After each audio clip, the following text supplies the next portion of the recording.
Mari kita satukan hati kita di dalam doa. Bapa yang baik, malam hari ini kembali kami merendahkan hati kami untuk menyembah Engkau.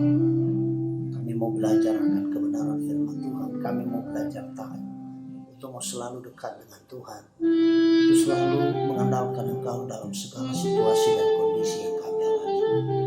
Kau satu-satunya andalan kami, Kau satu-satunya kekuatan kami, Kau satu-satunya kehidupan kami. Kami bersyukur kalau sampai detik ini kami berada, dan kami tahu itu anugerah Tuhan. Setiap kami, umat-umat-Mu dimanapun kami berada, kami tahu Tuhan, Kau setia di dalam menemani kami. Terima kasih Tuhan.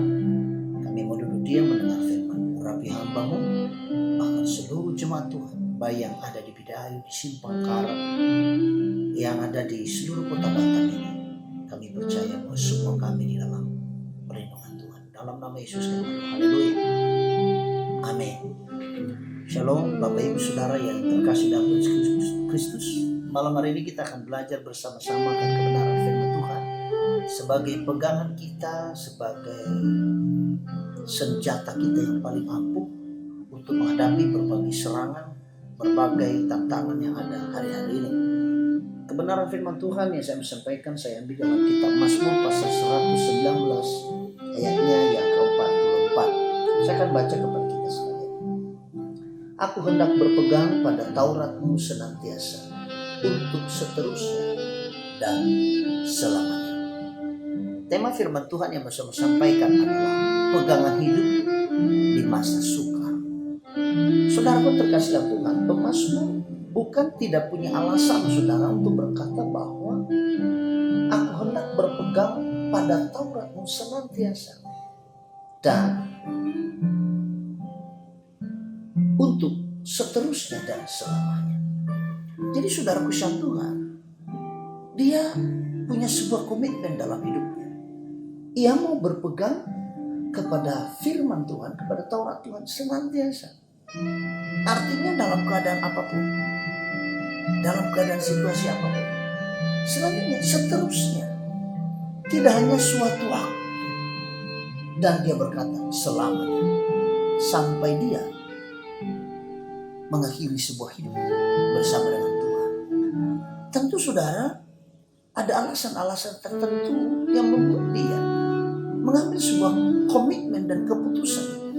Karena saya percaya bahwa dalam perjalanan hidup manusia ada banyak hal, tantangan-tantangan saudara, bukan hal yang baik yang terus kita jalani dalam hidup ini. Tapi kadang-kadang kita menghadapi masalah, tantangan, persoalan, pergumulan hidup. Tetapi pemazmur berkata, aku terus memegang Taurat Tuhan. Aku terus hidup oleh Taurat Tuhan itu. Artinya bahwa ketika kita berpegang kepada Taurat Tuhan, ada berbagai rahasia, ada berbagai hikmat yang diberikan oleh Tuhan kepada kita melaluinya, sehingga oleh Taurat itu kita kuat, oleh Taurat itu kita bisa berbahagia, oleh Taurat itu kita bisa bersuka cita walau di tengah situasi dan kondisi apapun. Nah saudara besar Tuhan, pada saat malam hari ini saya akan menyampaikan bagi kita paling tidak ada 7 alasan saudara yang terkasih dalam Yesus Kristus, kenapa kita harus berpegang kepada firman Tuhan. Yang pertama saudara, alasan yang pertama, karena firman itu sempurna. Artinya saudara bahwa firman itu tidak ada sesuatu apapun yang diragukan, dipertanyakan, atau mungkin saudaraku sang Tuhan, ada firman Tuhan itu yang bohong, sempurna, perfect. Itu yang pertama. Selanjutnya bahwa firman Tuhan itu dia katakan saudara bahwa menyegarkan jiwa. Bukankah hari-hari ini saudara, kalau bukan karena anugerah Tuhan, kita bisa stres menghadapi tekanan hidup yang semakin menghimpit hidup kita. Sementara satu sisi sumber yang kita andalkan dalam hidup kita terputus. Tetapi oleh firman Tuhan, ketika saudara hidup oleh firman, maka dikatakan bahwa firman Tuhan itu menyegarkan jiwa. Artinya walaupun tekanan ada, tapi ada sebuah sukacita, ada kekuatan, yang diberikan oleh firman itu. Selanjutnya saudara, mengapa saudara firman Tuhan menjadi pegangan hidup kita di masa-masa sukar? Yang ketiga adalah karena firman itu teguh atau kokoh. Badai saudaraku boleh datang, gelombang boleh datang, angin ribut boleh datang, tetapi firman itu saudara, ia tidak bisa tergoyahkan oleh apapun.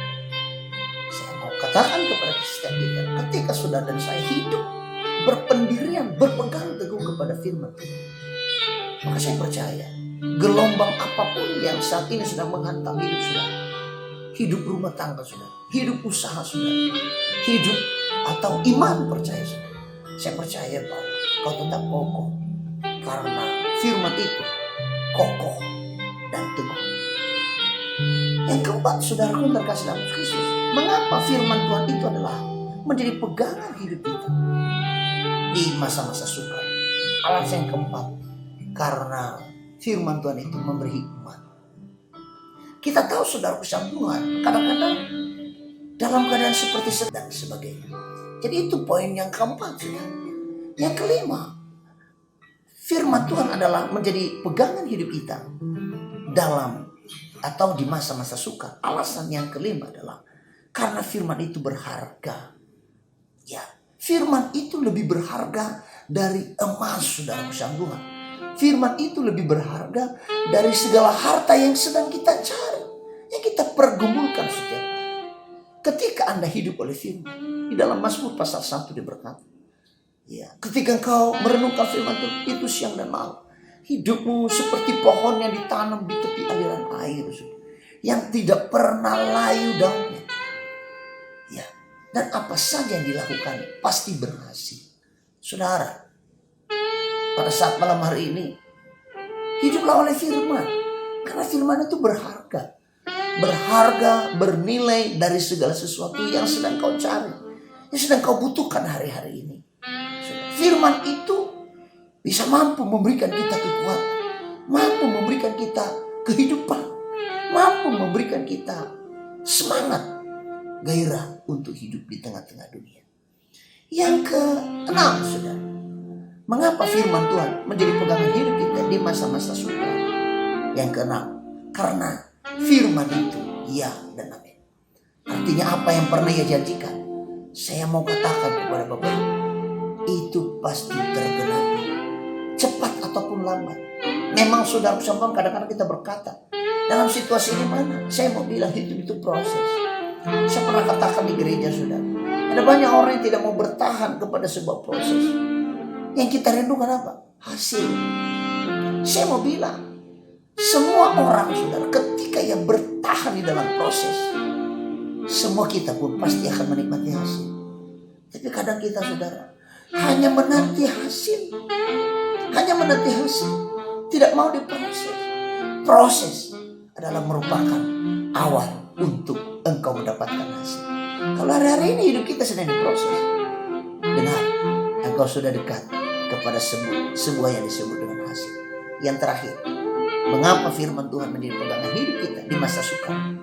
Yang ketujuh adalah karena firman itu menerangi jalan dan hidup kita. Bukankah dunia semakin gelap, semakin kacau? Kadang-kadang kalau tanpa firman menuntun hidup kita akan tersesat. Tapi malam ini firman Tuhan itu adalah menerangi jalan dan hidup kita.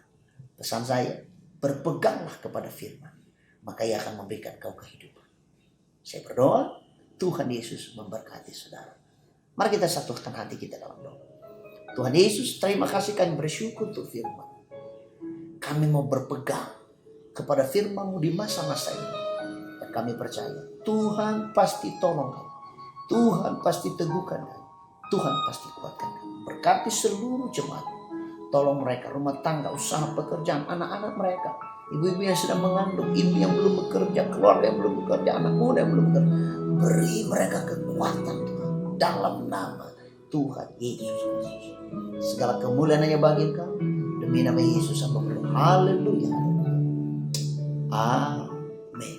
Selamat malam. Tuhan Yesus memberkati.